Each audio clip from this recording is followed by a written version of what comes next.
जय श्री राम, जय श्री राम। अब मेरा आग्रह है, ये तो है भाई नैन सिंह जोरदार तालियों के साथ खड़े होकर के स्वागत करें। सभी साथी कृपया खड़े होकर करके स्वागत करें। जोरदार तालियों के साथ भारतीय जनता पार्टी, भाई नैन सिंह सैनी, स्वास्थ्य मंत्री श्री अनिल विज जी, भारतीय जनता पार्टी श्री अनिल विज जिंदाबाद। हमारे नवनियुक्त प्रदेश अध्यक्ष नायब सैनी जी,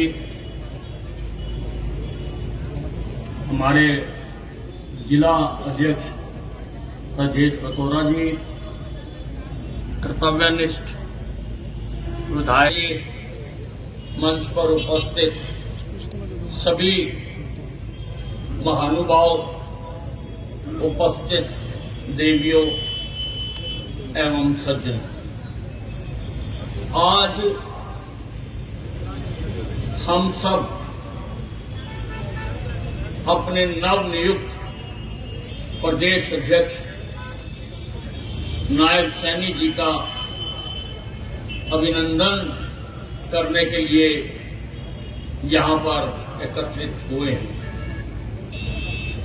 अभी कुछ वर्ष ही बीते जब हमने उनका जिला अध्यक्ष के रूप में स्वागत किया था और आज प्रदेश अध्यक्ष के रूप में हम उनका स्वागत कर रहे हैं। बंधुओं, यह केवल भारतीय जनता पार्टी में ही हो सकता है, किसी और पार्टी में नहीं हो सकता। और अगर मैं सच कहूं तो हिंदुस्तान के इस प्रजातंत्र में केवल भारतीय जनता पार्टी ही एक पार्टी है, बाकी सब तो कुनबे हैं या गैंगे हैं। उनमें ये कोई सोच नहीं सकता। हमारी पार्टी में ही पन्ना प्रमुख से राष्ट्रीय अध्यक्ष तक बन सकता है। स्टेशन पर चाय बेचने वाला व्यक्ति को ये पार्टी देश का प्रधानमंत्री बना सकती है, किसी और पार्टी में नहीं हो सकता। मुलायम सिंह के बाद मुलायम सिंह का बेटा बनेगा, लालू प्रसाद के बाद लालू का बेटा बनेगा, और कांग्रेस में तो गांधी नेहरू परिवार के सिवा कोई बन नहीं सकता। इन पार्टियों में आंतरिक प्रजातंत्र नहीं है, और मैं निश्चित दावे के साथ कह सकता हूं कि जिन पार्टियों में आंतरिक प्रजातंत्र नहीं है वो इस देश के प्रजातंत्र की रक्षा करने में भी सक्षम नहीं। भाइयों, आज नायब सैनी जी ऐसे समय पर प्रदेश अध्यक्ष बने हैं जबकि आने वाला सारा समय चुनाव का समय है, मेहनत का समय है। और आज देश में चारों ओर पार्टियां उसके लिए अपनी अपनी तैयारी कर रही हैं, लेकिन लोगों के पास अब तुलनात्मक अध्ययन करने के लिए लोगों ने सब पार्टियों का राज देखा, कांग्रेस का राज देखा, बीजेपी का राज देखा, वहां पर नीतीश यादव का राज देखा। ये इंडी पार्टी का नेता नीतीश यादव, इसने तो परसों अपनी विधानसभा में बोलते बोलते नीचता की पराकाष्ठा कर दी। ऐसी घिनौनी बातें कर दी जो इनकी मानसिकता को दर्शाती है कि इन इंडी नेता जो हमारे से मुकाबला करने की सोच रहे, उनकी महिलाओं के प्रति क्या मानसिकता है। आदि आबादी के बारे में ये नेता क्या सोचते हैं? ये आज हमारे से मुकाबला करने की बात कर रहे हैं। इतनी गंदी बात। ऐसे व्यक्ति को मुख्यमंत्री क्या, ऐसे व्यक्ति के पास कोई भी संवैधानिक पद नहीं होना चाहिए। मेरा तो यह कहना है कि बिहार विधानसभा के सभी विधायकों को पार्टीबाजी छोड़कर इस मुख्यमंत्री के खिलाफ अविश्वास प्रस्ताव पारित करना चाहिए, ताकि ऐसे व्यक्ति को मुख्यमंत्री पद से हटाया जा सके। ये ऐसी घिनौनी बातें करते हैं और इनके दूसरे नेता राहुल गांधी लोकसभा में फ्लाइंग किस करते हैं, ये आंख मारते हैं। अरे कैसे लोगों का कुनबा ये इकट्ठा हो गया?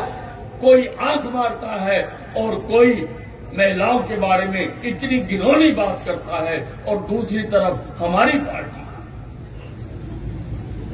जो महिलाओं के लिए मोदी जी प्रधानमंत्री बने, महिलाओं का आदर करते हुए उन्होंने उनको चूल्हे से निजात दिलाने के लिए गैस के सिलेंडर दिए, उनको कुएं पर, नदी पर पानी भरने न जाना पड़े, हर घर में नल दिया, हर नल में जल दिया।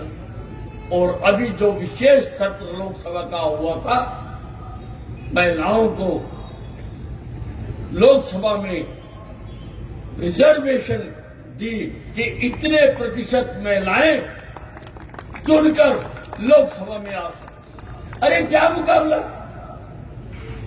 क्या मुकाबला है ये इंडी पार्टी का, जिसमें अलग अलग भिन्न भिन्न तरह के लोग बैठे, और ये रात को तो बैठकर टी पार्टी करते हैं और दिन को ये आपस में लड़ते हैं, संघर्ष करते हैं। हर जगह यही हाल है। उत्तर प्रदेश में यही हाल है, हरियाणा में यही हाल है, दिल्ली में यही हाल है, हर प्रदेश में, वेस्ट बंगाल में यही हाल है। कहने को जो एक इंडी ग्रुप इन्होंने अपना बनाया है, तो ये पार्टी हमारे सामने है और हमारे सामने केजरीवाल जी भी हैं। मैं उनके बारे में बात करना भूलूंगा नहीं।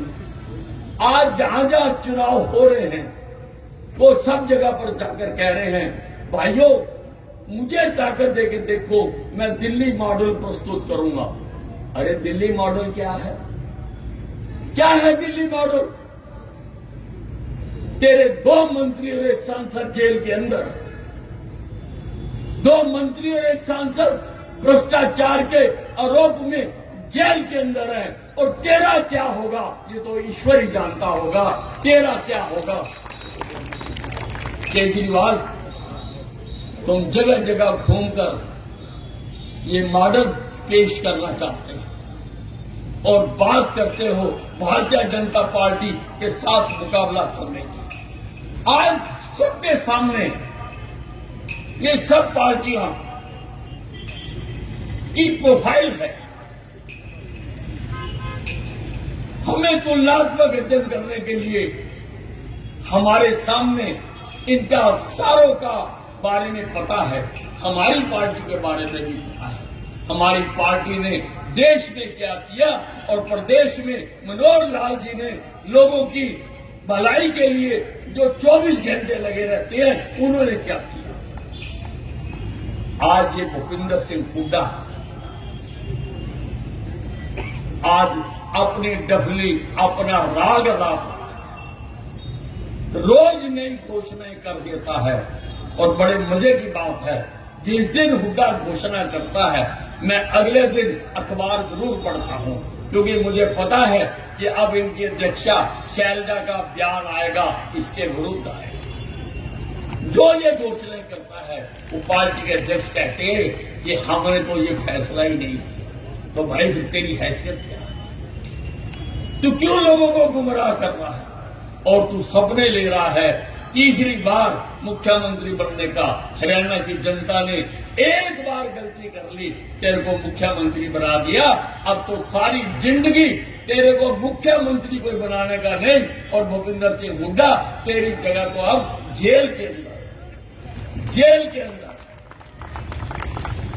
अब तू जेल में जाए, तू अब दोबारा कभी मुख्यमंत्री क्या, तू चुनाव जीतने की भी सोच नहीं सकता। इतने पाप किए तुमने जब भूपिंदर सिंह हुड्डा की यहां पर सरकार रही। भोले भाले लोगों की जमीनों को सस्ते दामों में खरीद कर यहां पर तूने प्रॉपर्टी डीलरों को बेचा। आज तू सपने ले रहा, तू सोचता है कि हरियाणा की जनता भूल गई कि तूने क्या किरदार किया। भाइयों, जल्दी ही लोकसभा के चुनाव आ रहे और उसके बाद विधानसभा के चुनाव आएंगे। नायब सैनी जी की रहनुमाई में 10 की 10 लोकसभा सीटें जीत कर देंगे। ये पैगाम गली गली, मोहल्ले मोहल्ले, साथी साथी, दुकान दुकान तक पहुंचा दो कि अगर देश का, प्रदेश का भला करना है, अगर हमने भी विकसित देशों की श्रेणी में जाकर खड़ा होना है, आज से पहले क्यों नहीं सोचा किसी प्रधानमंत्री ने? किसी प्रधानमंत्री ने स्वच्छता के बारे में क्यों नहीं सोचा? केवल हमारा प्रधानमंत्री ने पहले दिन लाल किले की प्राचीर से भाषण देने के लिए खड़ा हुआ और वहां से स्वच्छता की बात। अगर हमारे पहले प्रधानमंत्री ने ये बात की होती तो आज हमारा देश भी लंदन और अमेरिका बना हुआ होता, अगर उसने बात की हुई। लेकिन उनको तो और सपने लेने से ही फुर्सत नहीं मिली। लोगों की मूलभूत दिक्कतें क्या है, लोगों की मूलभूत कठिनाइयां क्या है, उन्होंने कभी उसकी बात नहीं। उन्होंने कभी दिल्ली से बाहर का सोचा नहीं। उन्होंने कभी विकास हिंदुस्तान के कोने कोने तक पहुंचने नहीं दिया। आज हमारी सरकार ने सारे देश में सड़कों का जाल बिछा। तो भाइयों, मैं अधिक समय नहीं लेना चाहता हूं। मैं यही कहना चाहता हूं कि हम जब भी कोई चीज को लेना चाहते हैं तो हम उसका तुलनात्मक अध्ययन करते हैं कि ये चीज क्या है, कितनी चलती है, इसका पिछला इतिहास क्या है। इसलिए राजनीति में भी हमें तुलनात्मक अध्ययन करना चाहिए कि बीजेपी क्या है, कांग्रेस क्या है, केजरीवाल क्या है, मुलायम सिंह क्या है, नीतीश कुमार क्या है। हमें सबका तुलनात्मक अध्ययन करना चाहिए और अध्ययन करके अगर हम देखेंगे तो भारतीय जनता पार्टी इन सारी पार्टियों से ऊपर और श्रेष्ठ मानी जाती है। ये पार्टियां हमारे मुकाबले। मैं नायब सैनी जी का दिल की गहराइयों से स्वागत करना चाहता हूं और मुझे पूरी उम्मीद है, मैंने इनको काम करते देखा है कि ये जो समय आ रहा है ये आगे बहुत मेहनत का समय है और हम सारे इनके साथ मेहनत करेंगे और भारतीय जनता पार्टी को विजयी कराएंगे। धन्यवाद।